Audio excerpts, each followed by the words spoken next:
So, meron tayong gagawin dito guys na iPhone 11 katulad siya nung nakaraan na video natin na nag-ghost touch daw.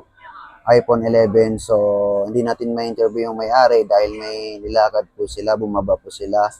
So, as you can see guys, marami kasing pila dito guys. Ayan. So, bumaba na muna daw sila. So, ang gagawin po natin dito is magpapalit po tayo ng bagong screen.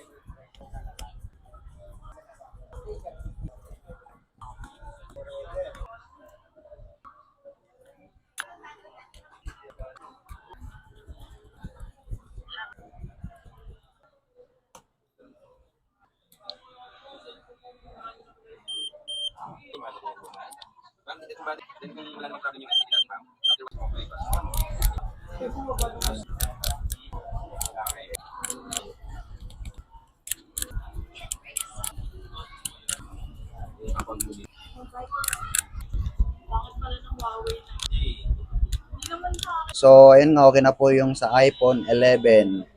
Jeans LCD, may Truto na rin po yung LCD niya, ayan. So, sa may gusto magpagawa sa amin, mag-PM lang po kayo sa aming FB page, cellphonerepair.tv. Huwag niyo po kalimutan mag-like and follow. Kung may mga problem yung cellphone niyo, mag-PM lang po kayo sa akin. Wala pong problema yan. Kami po bahala sumagot sa inyo. Tsaka magbibigay po kami ng full details namin. Thank you and God bless.